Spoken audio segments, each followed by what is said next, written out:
We play for keeps, Cuddy. You ain't heard about the huddle fire with no with D-Lane. We tryna get it off the muscle. Walters caught the pick and ran it back without a tussle. Blow the whistle, coach is time to get back to the huddle.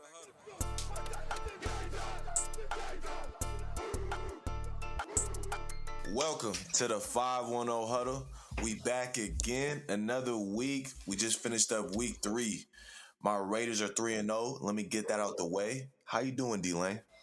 Man, I had a great weekend, Zay. Great weekend, man. My Eagles for Laney, they handled business. We won 52-27, had 3 picks.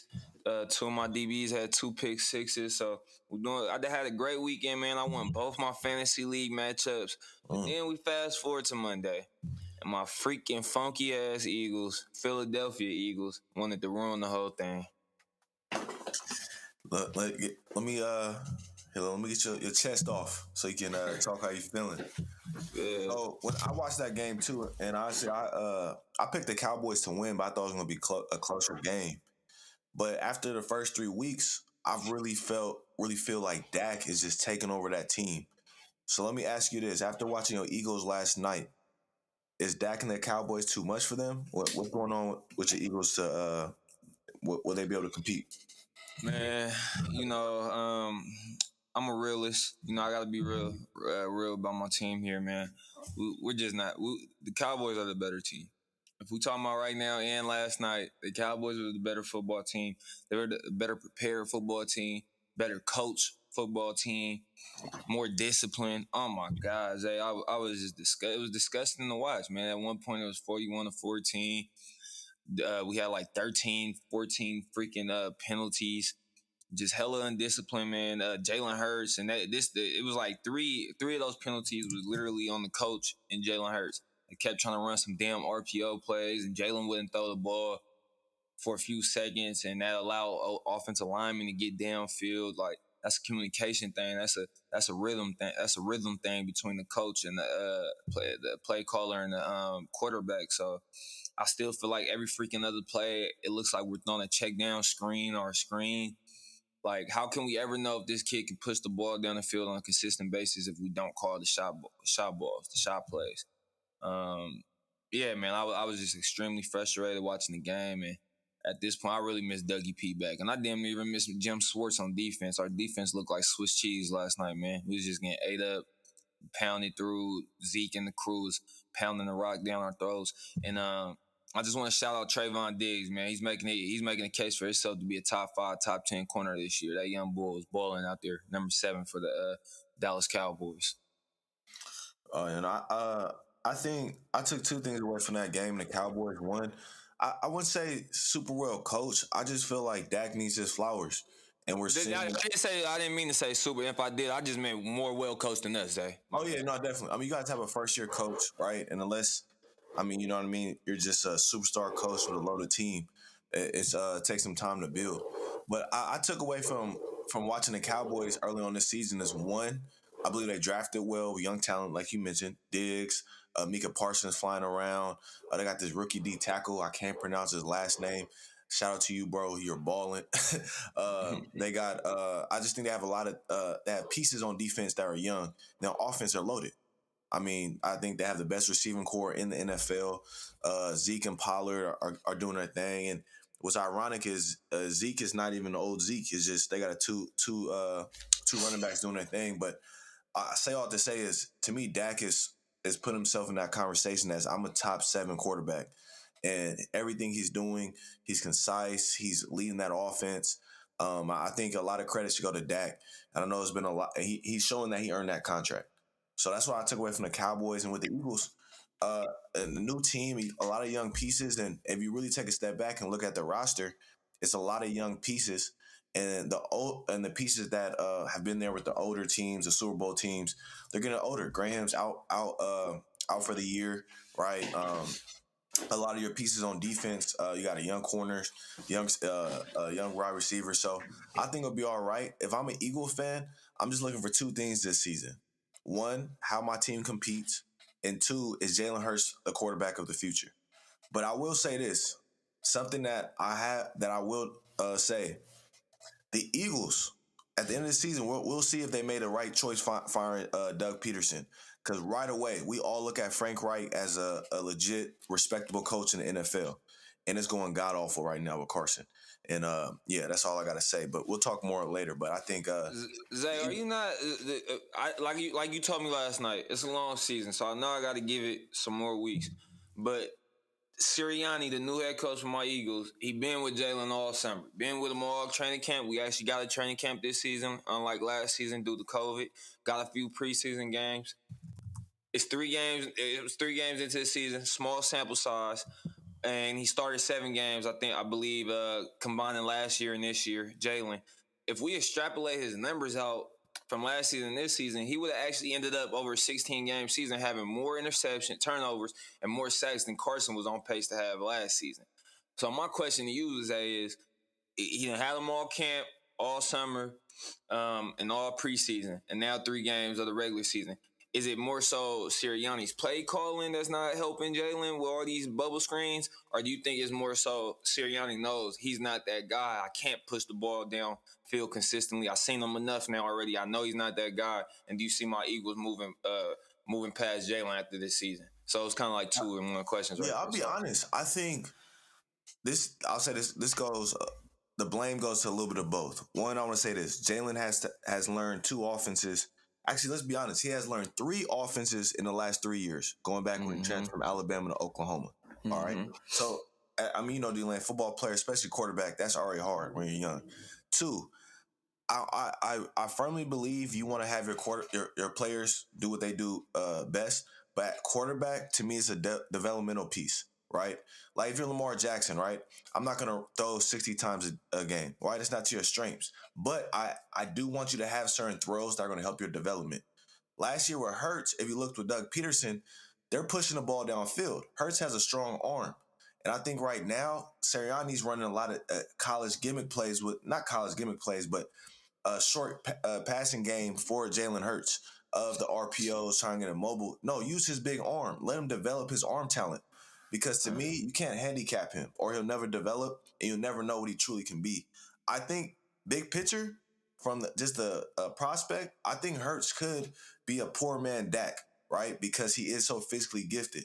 The problem is if he can never push the ball down the field, consistently, and then that's not going to work. But to answer your question, I think the blame goes both. Sirianni, new coach, first time ever run the team, and you got a new quarterback. So I think you're going to have some growing pains. But like I said, if I'm an Eagles fan, I want to see what I have in Sirianni as far as is the team discipline, are we fighting every game? And Hurts, I want to see how he develops this year. So we're going to see. Man, before we move on to our local teams, all I want to say is after 3 weeks, I know for a fact, I haven't even looked this up, I know for a fact my team leads the NFL in screens. I feel like we run a fucking screen every other play. I'm sick of it. I'm getting tired of it. That's all I'm gonna say. Shit is ridiculous. Screens look so good when your offense is humming, but that's the thing. You don't use screens to create offense. You use screens to keep your offense flowing. Man, but, let's hop into the local team. What happened to these 49ers? Big game Sunday night against the Packers. I think we both picked the Niners to win this game, but I think we learned a lot about the Niners. Yeah. And I want to say something that stuck out to me before I ask you this question. Week 2, we looked at the Eagles' defense as stout, legit, right? They made it real hard for the 49ers. Mm-hmm. And we're talking about, hey, this Packers defense is soft. They're not the same. They're finesse. They play the Niners. That defense looked like they got some shit to them. I say all to say, not we're worried about the Niners, but I'm a little concerned around the offense. But big picture, Sunday night's loss. Who's more to blame, Kyle, Jimmy, or the defense? I mean, so me and you had a long back and forth the other day about this, and I chose to side with D'Amico Ryans, their first year defensive coordinator. Before you dive in, go ahead. What podcast pointed that out? No podcast. No one talked about D'Amico. They act like it was set in stone. Man, we pointed that out. Zay pointed that out before the season, and then more so particularly for this game, I was listening to that Bart Scott and Rex Ryan podcast. I freaking love their podcast, man. I think it's Organized Chaos or whatnot. But Bart started it off the other day talking about the defense, man. Like, So you guys go, like I said, Jimmy didn't play a clean game by far. I understand that. I don't think he played okay, subpar. But I thought he played well enough to win the game. And at the end of the day, that's what it's about. Can you win this game? Can you put your team in position to win the game? So what does he do with a minute and some change left? He drives his team down, and oh my God, the safety Amos got cooked by Jules. Is that his name? Or I know he got a weird last name. The fullback, 44. Oh, his name is Juice. I know everyone just call him Juice. Okay, Jules. Okay. I thought it was Jules. But yeah, Kyle, Jules, whatever his name is, he broke off a safety on that choice route that put them ahead. So that was a good drive right there by Jimmy. He tried to throw a tight ball in on that Sam drive to Debo that Debo dropped. It was good defense, but Debo should have caught that ball. Kittle had a long run on that last drive, but I thought Jimmy stepped up in the pocket and threw a dart to Kittle across the middle for him to be able to get that yak. So I thought he played well enough on that last drive and put his team in position to win. But I put that on Kyle and Jimmy as far as clock management. They left too much time on the clock. I said it when I seen it, 37 seconds, even though it wasn't no timeouts. All he had to do was get 3. I was like, A-Rod got this. I seen it before. You remember how he did the Cowboys a couple years ago in the playoffs? Yep. Come on, man. So I seen it before. I knew he'd get it done. But I have a real big issue. It ain't really just with DeMeco Ryans. It's really with a lot of DCs when they go conservative at the end of games.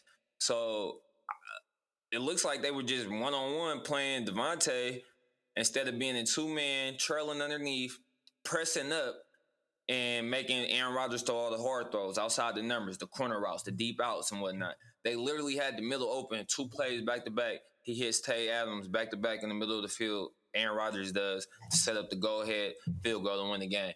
I'm putting that on DeMeco, man, because that's ridiculous. They were sitting back, being conservative as hell on defense. No pressure on Aaron Rodgers whatsoever on that last drive, and he was able to make it do what it do and win the ball game. I'm going to put and maybe it's just because I'm a defensive guy, I'm a defensive coach now, but I got to put that blame on DeMeco Ryans. You got to come after A-Rod right there.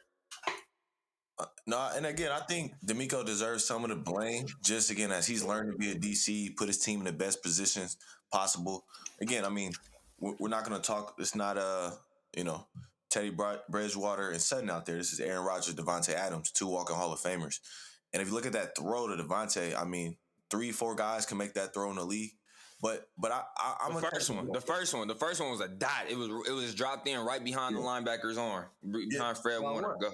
It was. I agree. Like, again, you could play that better, right? I mean, I think they were playing out sidelines, right? It's a lot of different ways to play that. And not to beat up on DeMeco, because I think he could have improved that game. But he didn't have 2 corners that game. So, again, not trying to excuse. He deserves some of the blame. My main blame goes to Kyle Shanahan. I'm going to tell you why.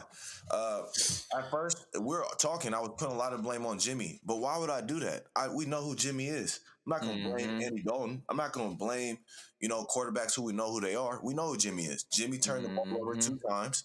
One, his picks was god-awful because he can't throw deep. And then the turnover late in the game, which gave the Packers the extra 3 points. Like I said, the blame goes to Kyle Shanahan to me most. 1, the clock management. Strictly by running the clock down more on that last drive, the Packers would have had less than 25 seconds. So they would have had 1.5 plays maybe to get in field goal range, right? Then the second piece to me, Kyle Shanahan, I don't understand. I truly understand the point of playing Jimmy Garoppolo. I'm not going to blame Jimmy for his mishaps because that's Jimmy. That's what he does. And in 2019, you don't get the number 1 defense lights out year over year. And I'm starting to think that the Niners 2019 season was an outlier season. Not trying to overreact. The only reason I'm saying that is it's kind of starting to feel like that Panthers season where just everything went right. They lost the Super Bowl, but they had the top defense. You know what I mean? Mm-hmm. And I say that because why aren't you playing Trey Lance? You traded all these picks for him. I think it was one of the biggest trades in history for to move up for draft capital. He's not playing. All these other rookie quarterbacks are playing. What is Jimmy doing for you outside of hurting his trade value once you move on from him? So I don't understand. Keep playing Jimmy. Is Trey just not ready at all? Maybe he made a mistake on a pick? And I'm a firm believer, again, unless you have a Pro Bowl quarterback coming off a playoff run, you play your rookie QB. And there's 2 quarterbacks in history that sat behind. That's Patrick Mahomes, Aaron Rodgers. I don't want to keep hearing the sit behind quarterback reasons.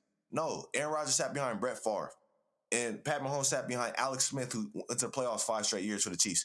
I don't want to hear the sit behind Jimmy. He's not a playoff quarterback. So, and to me, D-Lane, tell me if I'm wrong. I believe when you play a quarterback early, you know what you have early. Imagine if the Cardinals never played Josh Rosen and just, we're going to give him another year, just not pass up on Kyler Murray. Imagine if the Dolphins never played Tua. They have no idea what's going on with him. And let's be honest, they look better without him, right? So if you don't play your quarterback early, you don't know what you have at all. You don't even know what they need to work on to next season. So to me, Kyle Shanahan, you need to get it together. The management in the game, not good. Let's be honest. And you have a history of that. We're not going to talk about the Super Bowls. Second piece, you're playing Jimmy for no reason still. I don't. Does Jimmy have pictures? What's going on? Why is he playing? He almost lost the game. He lost the game for you, but turned the ball over late. And it was the dumbest turnover I saw of the weekend. So my game, not to go too much on this, Kyle. I believe I'm starting to judge him more as a whole head coach, not a play caller. It's more emotions, the gimmicks. Let's let's get it going.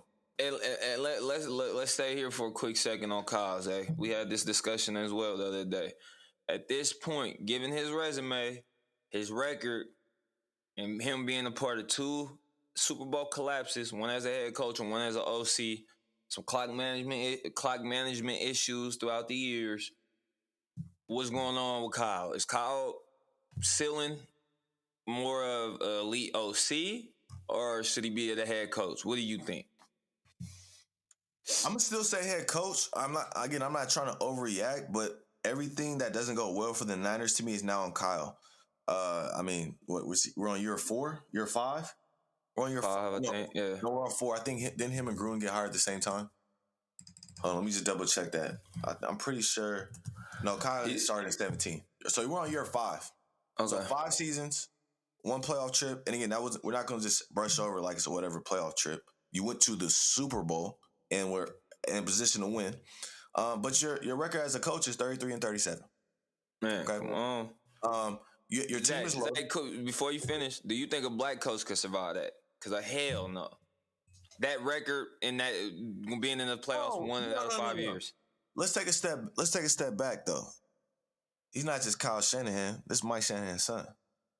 So it's more than just white, black. He's white with league connections, and then he's the young hotshot OC that every team wants. So the owners like that type of stuff. So I'll say yes, but I would say even if he was a regular white coach, he could be Chip Kelly. That boy out of there. But I would say this. Everyone respects Kyle as a coach, but my thing is this, and I was listening to John Middlecoff and Haberman's podcast, and John made a great point. He's like, does Kyle know how to create a passing game that's not built through the run? If that makes sense, right? Like Andy, I got you. Andy and Bruce Arians, they throw first to create the run. Okay, yeah. Sean McVay, John Gruden, Kyle Shanahan, a lot of these guys, Matt LaFleur, they like to run to create the pass, but all these other coaches can just go 5 wide when they need. I mean, you see Derek leads the league in passing. They can go 5 wide when shit ain't working. I've never seen the Niners do that when they have to. And I'm just like, sometimes you have these weapons. Why not use them? All your running backs are hurt, right? You're forcing a run. I don't know. I'm worried. Once that's all the Eagles, defense is not who we think they are. I'm looking at the Eagles game different. I'm looking at that Lions game different. So he's on the watch for, we might have to get off awarding him top coach. Yeah, facts. And I through 3 games for the Niners, besides this past game, and really more so on the last drive, I mean, he had a solid game. No, I think he had almost like 90 yards. Let me see. Yeah, no. What is that? Yeah, he had 7 catches for 92 yards on 9 targets. George Kittle. But through the first 3 games overall, I feel like I haven't really seen Kittle. Like, I feel like they're underusing Kittle, especially in the pass game. We understand he's a complete tight end. He can run block and pass block. But I just feel like I haven't seen Kittle flash like that off my screen through the first 3 games for the Niners. But I would be hesitant to say that can he build a pass game? Because you know why? What Kyle does better than anybody is he marries the run with the pass. So I love that. I love that. But the other thing he also does is expose the team weaknesses. So I feel like Kyle can scheme up passing game, passing attacks, because I didn't seen him do it. I didn't seen him eat up a cover three. I didn't seen him eat up man coverage on bracket beaters, bunching guys up, snugs formation. Like, he can do it. I just don't know. Maybe he doesn't have faith in his quarterback and he doesn't go that route and he wants to play more like his pops, old school football, smash mouth, run the football, get creative with the run to keep the defense on his heels, play action here or there, and play style D. Maybe that's the mode he's going. And is he going that mode because his hand is forced because of his quarterback? I don't know. All I can say is I think he can do it, Zay. But, hey, like you said, you are what your record are as a head coach, and he's 33 and 37 as a head coach. I know for a fact no black man would have survived this long. I agree. And in the same position. And they had a big stretch. We're going to find a lot about this 49ers team these next couple of weeks, right? This was the big test right here against Green Bay. Next week, I believe they have a tough game next week. Division game, back to back. So this is these 2 weeks is the weeks where I said I believe at some point Trey Lance will start, or right after, because I think after these 2 weeks they got a bye week. I told you I believe Trey will start somewhere within the next 3 weeks because I felt like Jimmy will start struggling. Yeah, they got the Seahawks, and they're coming out back-to-back losses, so they're gonna play. I mean, if I'm the Niners, I don't want to play the Seahawks after 2 losses in a mad rest. Then they play the Cardinals, who they look better than them so far this year. Then they play the Colts. They should beat the Colts. If they don't beat the Colts, I'm not even. With or without Jameis, they should beat the Colts. With or without Winston. Excuse me. Wentz. And then right here, give Kyle. If Trey Lance isn't starting by the Bears game, so we see Justin versus Trey, I'm off you, bro. You straight up. But no, we just need to see that. But real quick before we jump off the Niners, so far, do you think after 3 weeks, what do you think the Niners? We talked. I think me and you talked to them as division winners of this conference, or a chance to. In their division, or what have you seen so far? The Niners. What type of team do you think they are? Are they still that 10-11 win team we're talking about for the season, or fighting for a wild card type of team? Yeah, they fighting. I believe they fighting for a playoff spot. And I see like somewhere between 8 to 11 wins. They somewhere right there in the middle, man, and it's tough because I wanted for a fact they got the worst quarterback in the division. We all can agree on that for a fact right now. They might have the worst defense. The only reason why you don't want to put them at the bottom of the division right now is because Seattle's defense isn't looking very good at all. At all. And all they have is Russ. Exactly. So you got the better quarterback if we're talking those two teams. So we could very possibly be sitting here today saying the Niners have the worst team in that division. Yeah. No, you're right. And I'm looking at this schedule. It's tough, man. Easy ass schedule to end the year off. From November to the end, they played 2 tough games. Let me just read you the schedule from November. Jags, Vikings, Seahawks, Bengals, Falcons, Titans, Texans, and end off with the Rams. So if you're the Niners, you have a shot just by getting out. If you're over 500 or at 500 after the Bears game, my God, like look at this schedule. The only hard games you have is your division. Yeah, I mean, I'm going to have to say this. If the Niners miss the playoffs, hey, Kyle's on the clock. That's all I got to say. Look at this easy-ass schedule. Oh, my God. Yeah, hey, I'm going to say it on the record. If they miss the playoff, Kyle's on the clock officially. Let's move on to the Raiders. But not to, on the I'll say this. After 3 weeks, though, the front seven is the front seven. No questions there. So we know they got that.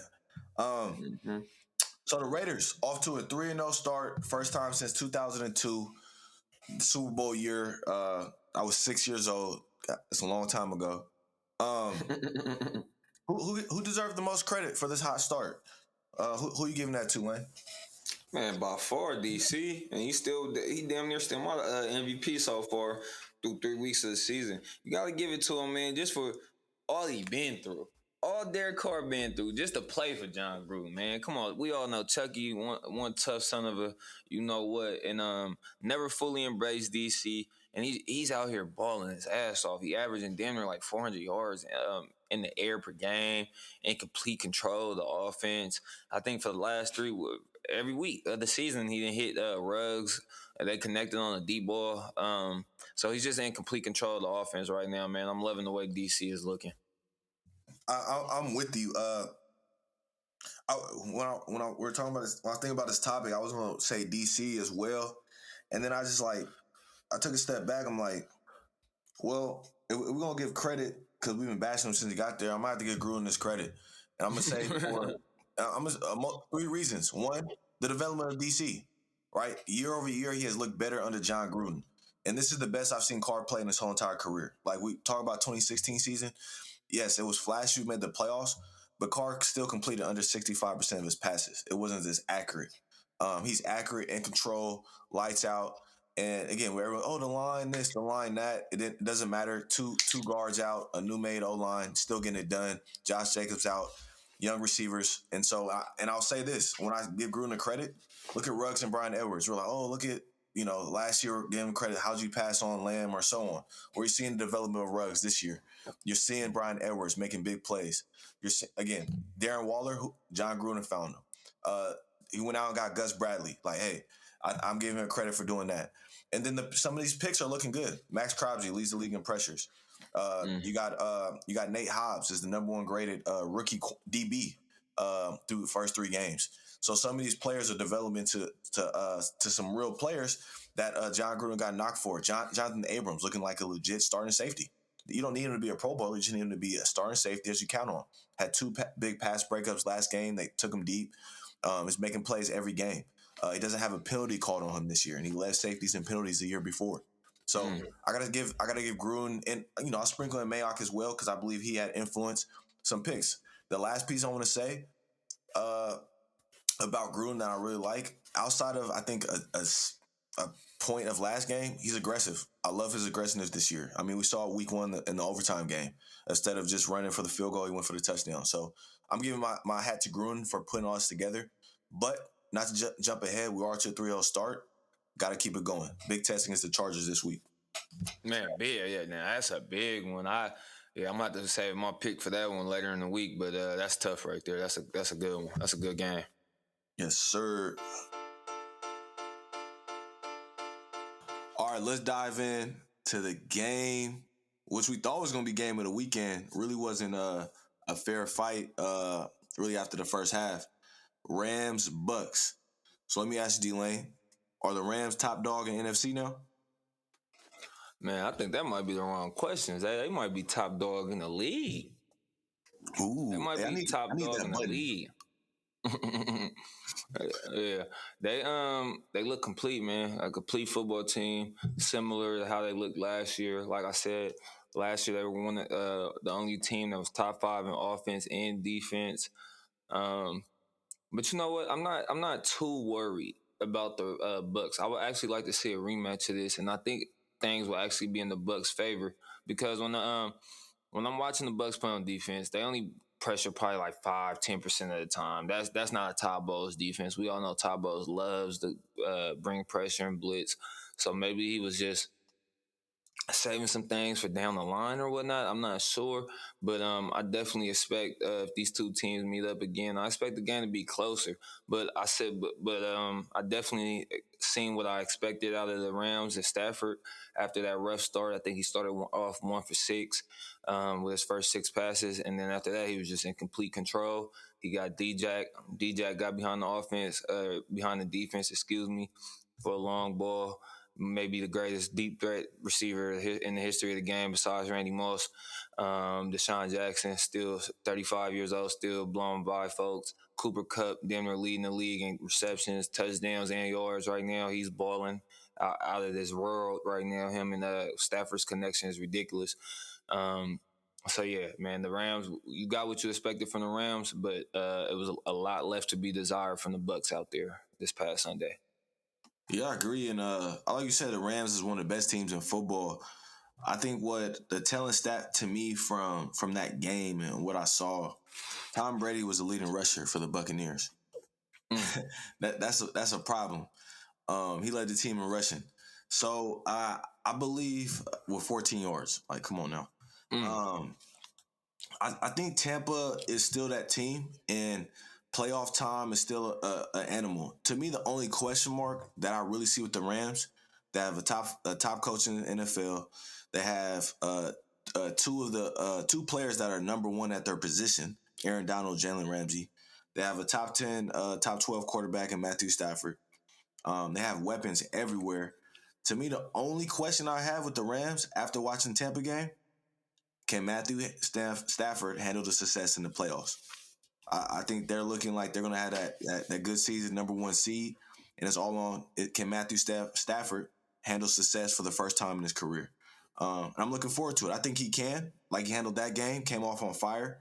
The Bucks have a couple holes right now, but I Got can't some count them out injuries in on the the playoffs. back end. They definitely got some injuries on the back end. That may be another reason why Todd Bowles didn't call much pressure. I think he was down his fourth and fifth corner. I agree, but that defense is so loaded. I don't those type of is. I don't want to have excuses for already loaded defenses. Like you're right, but you still have Carson Davis, who's a top 10 corner in this league. You still had Jordan Whitehead, who's a good safety. You still had what was the rookie from last year? Were they missing their best? Yeah, Winfield, So Devin you got White. They still was have missing Devin White. JPP too. They was missing That's JPP true, too. but it's hard. I'm not He's gonna one of their accept. best guys that create pressure on That's the front cool. line. You still have Devin White. You still have Shaquille Barrett, who's a top pass rusher. You still have Vita Vea. You still have Sue.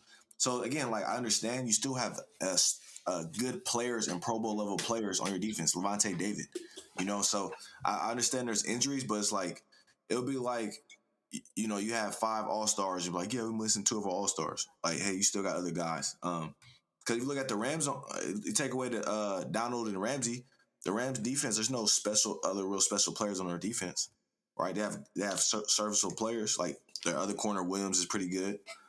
Um, Yeah, you know, a young, Taylor Rapster starting safety. He's decent starter. pretty solid. Kenny Young ain't bad for him either. Yeah, again, Kenny Young, you got to have a athletic linebacker, right? But they don't have. I mean, who's their nickel corner? Could you tell me right now?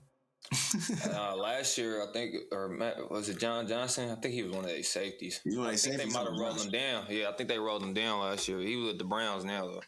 The only reason I know because I looked it up is David Long. So again, they don't even have named players. So, but again, not to go off a tangent. I really like the Rams from top to bottom. Again, from the talent, the coach, the pass rush. I think the Buccaneers. They're an older team overall, but they're still to me a top 3 team in the NFL. Just regular season. I don't want to overreact to it. Just like remember the Packers. Throttled the Bucks last year. I don't want to overreact to that. But NFC, Tampa might not be top dog. They might be 2. So Yeah, we can move forward. All I'm gonna say is in the NFC South, Carolina is leading that division right now, 3-0. 3 wins, 0 losses. they're going to be an interesting team to keep watching, and I gotta we'll dive into them in a second. Before we do that, are the Cardinals, Arizona Cardinals, Cliff Kingsbury, and Kyler Murray, are those boys for real? I think so, man. I think you got to say that for real. When you got a stud like that at quarterback conducting the offense, and like I said, I got him second. I think I got Kyler second in the MVP, right behind, as of right now after 3 weeks, behind DC. He didn't play particularly well this past week, but he's still in control of the offense. We had the AJ Green sighting. Oh my God, AJ went caught 5 of his 6 targets for 112 yards. So, and Christian Kirk also went for 100. But that was without D-Hop doing much damage. So I definitely like what I'm seeing from the Cardinals. The defense is getting a little better. But, man, what the hell is going on with Urban Meyer and Trevor Lawrence and the crew? Like, damn, man, they need some talent over there because those boys are hurting bad over there in Jacksonville. Oh, yeah, that's a separate conversation. Complete rebuild, another new coach. It's the Jags, right? But I think this is the year that Kyler Murray MVP might actually come through. I think a big reason they might be able to take that step this year is because of that veteran leadership. Yes, they overpaid, and I was critical overpaying for Watt, AJ Green, former star players that a little past their prime. But I think you need that leadership and people that have done it before to take that next step. And Kyler obviously has gotten better this year, more weapons. They had Rondale Moore, who's an exciting player. The only thing in their defense, they're 12th in points allowed, right? So that to me, that's the real difference maker, right? And what's interesting, right? You know, a team is 14th in points allowed. Mm. The Jets. Robert Saleh. If I'm a Jets fan, I know they're gonna be all right. But yeah, they can't win, but they're not allowing a lot of points. The Raiders are 15th, and the Niners are 16th. But I just thought that was interesting. And some of the defense you think were good, like Baltimore and Tampa, are 26th, 27th for points allowed. And Kansas City is 31st. But anyway, that's no surprise there. Something to monitor. I judge defense off points allowed and turnovers. Not. I don't give a damn about yards. Can you score? But yeah, no, I think the Cardinals, like I said, for that reason alone, they have a top 15 defense right now. Kyle took the next step, veteran players. And the way the math adds up, how tough the NFC West is, I mean, a 2-game lead on any other team is huge in that division. So as long as they keep handling business, once if they get to 5-6 wins before losing, I mean, it's going to be hard not to make the playoffs. So excited to watch Kyler Murray. But if I am going to worry, it's going to be around Cliff Kingsbury, who has never won in his coaching career. He doesn't know what a winning season looks like. He cannot put on film of the time he's coached a winning team. But am I lying? If right now me and Cliff at the bar, what's your favorite season as a head coach? Well, I never won at Texas Tech. I never, all you can say is I coach really cool quarterbacks. That's Cliff. I get to coach the cool quarterbacks: Kyler, Pat Mahomes, Baker. But all right, I'm glad the Cardinals are doing better though. If you ask me the season who will be 3-0, the Cardinals or Niners to start the season, I definitely want to pick the Cardinals. But here we are. All right, let's dive in to a concerning. I want to say, actually, I am going to sound no alarm. It's panic mode. The Indianapolis coach. Before you answer this, actually, what's your thought right now? I'm gonna ask you this: is Carson Wentz the problem, or is it just a rough start? Your thoughts? Man, as much as I like my boy Carson, for the short time that we had him, I just don't see it. I don't see it, man. I don't know. I don't know if he took too many hits, and it's a mental thing now. Too many injuries. It's a body thing. I'm not sure. Me and you both had the Tennessee Titans winning this game, but my God, I think Carson was like 19 for 36. Didn't even throw for 200 yards. Like, it was just god awful. I think his QBR was 38%. And he has weapons, man. I really don't understand it. He has weapons. Tennessee has not been regarded as a top defense at all, by no means, really, since Mike Vrabel been there as the head coach. So I was definitely shocked to see Carson struggle the way he did. Yeah, man, I think it's a Carson problem. I agree with you. We seen Frank Wright with Ray at quarterbacks. He went 8-8 with Jacoby Brissett. Phillip took him to the playoffs. They're a talented team, even with the injuries to the TY right now. They got a young Pittman. They got other weapons. The young what's his name? The young tight end number 81. He's a freak. So they got guys. They got a running game. I think Marlon Mack's on the trade block right now because of how well Justin Taylor, the first round pick last year, and Hines are doing. But with all that being said, it's Carson Wentz, and it's not. Let's just look at his career. He's been hurt. He has not finished the season in his career. So this is where Chris Ballard. This one's on you, or whoever decided to pull the trigger. And when I say it's on you, go ahead. Carson was cheap. Eat the salary, make the trade. It is what it is. But to not have a viable backup, that's to me the issue. Like, you should have had a Mariota. You should have had a Fitzpatrick. You should have had somebody that could save the season because his team is loaded. So now they lost another year with their window. So, next year, get aggressive. Go get you a legit quarterback that can stay healthy. Maybe Jimmy G. Jimmy G will at least lead this team to 8 to 9 games. How low this team is, right? I think this team could be a contender if Deshaun Watson was the quarterback. Oh, yeah. Just the no way. I mean, the coach will have to offer, I think the most you can offer is 5 first-round picks. And then, their 2 best players for that to even be a conversation because in the same division. So, that's not ever happening. That'd be like the Raiders for Herbert.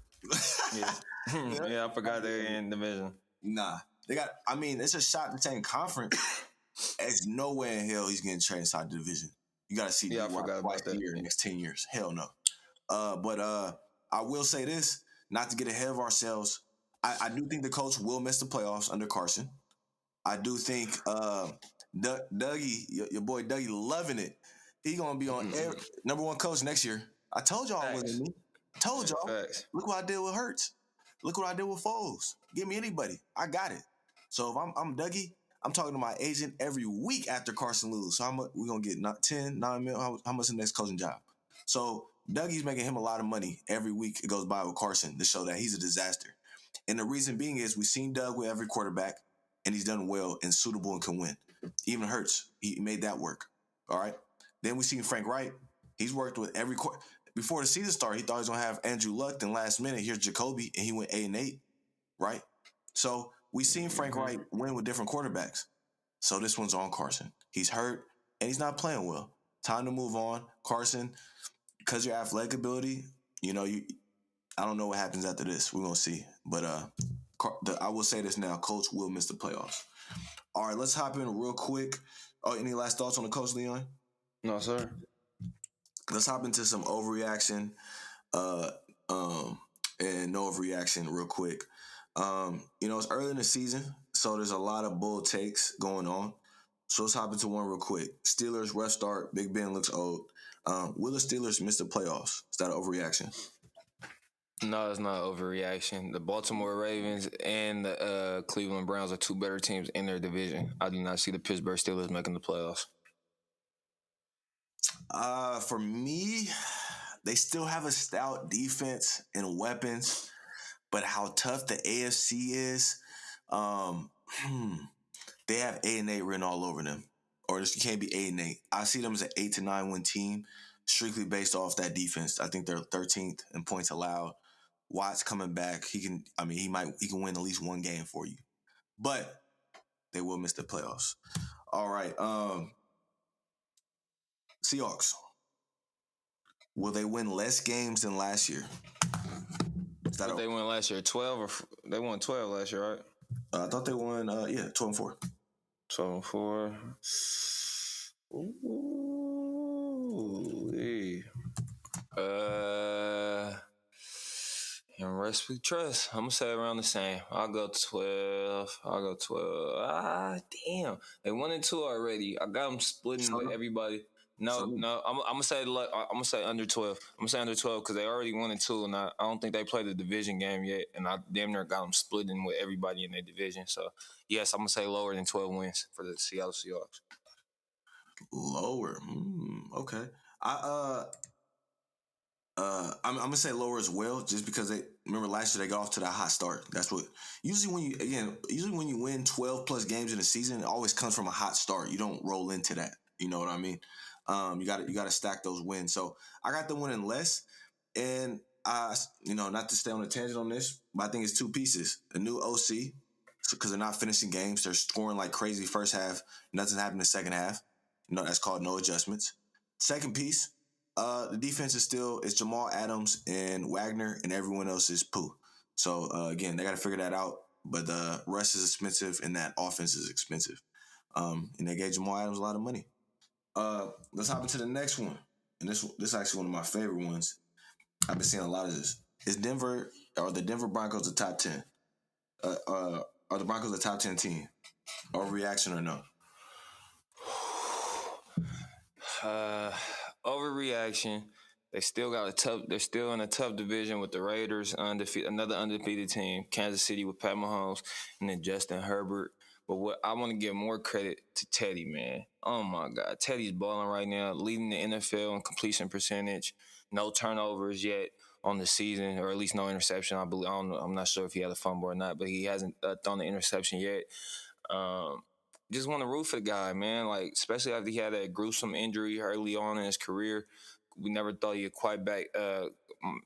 We never thought he might not make it back to the same caliber of player he was before. But I actually feel like I see a more athletic Teddy Bridgewater right now than I seen in Minnesota. Like, he looks good, man. I like the way Teddy looks right now. He's in full control.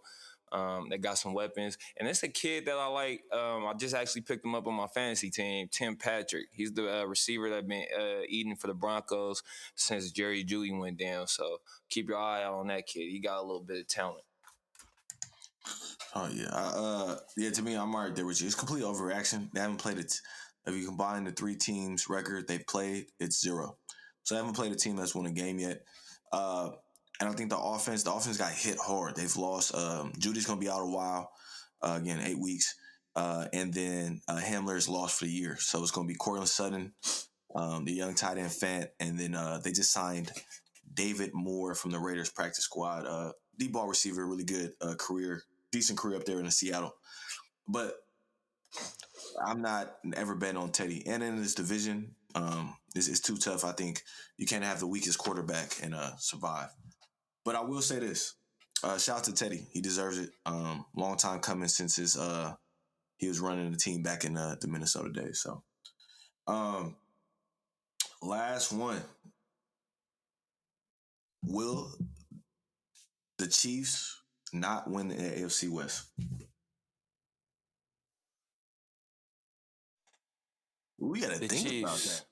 The Chiefs, I was finna get into it. Just had to take a little deep breath. The Chiefs gonna win the division, man. I'm not worried about it. The Chiefs win the division. Raiders defense still not where it needs to be quite yet. I believe to contend with the Chiefs year in and year out in division. I don't think they're quite there yet. They're right there. And then I got the same issue with the Chargers. Besides this past week, I haven't really seen Joey Bosa in the defense flash like that, Derwin James and the crew. So I like to see them take that next step as well. But I think last year I had the Raiders splitting with the Chiefs.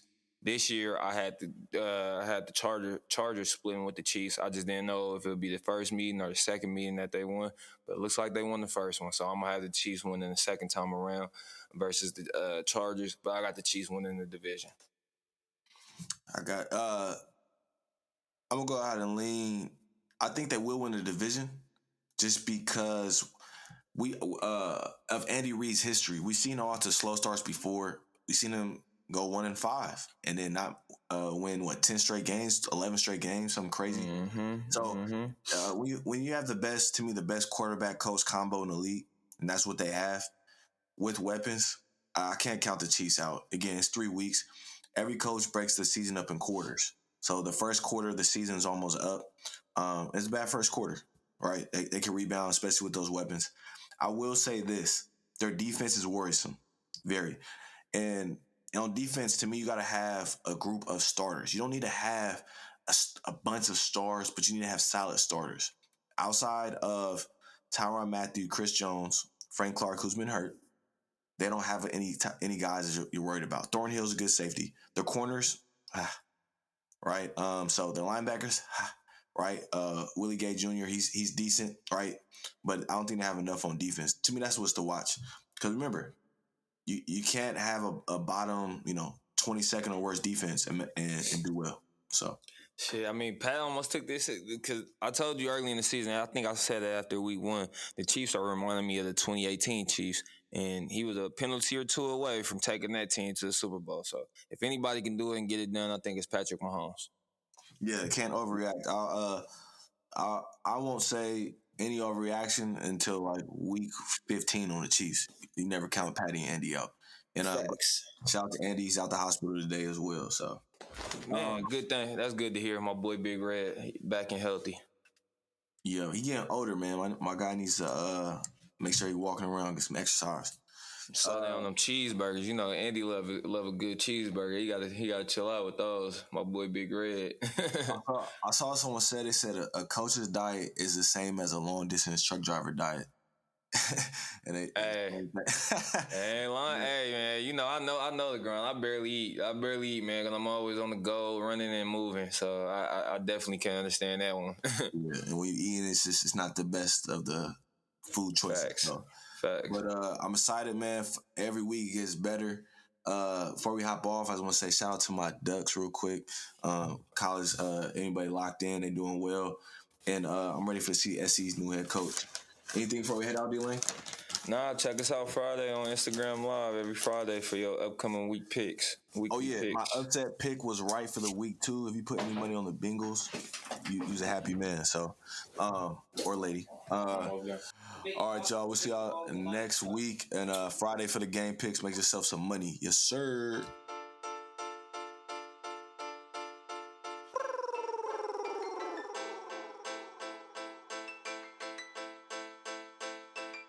We play for keeps, Cuddy. You ain't heard about the Huddle fire with no with D-Lane. We tryna get it off the muscle. Walters caught the pick and ran it back without a tussle. Blow the whistle, coach is trying to get back to the huddle.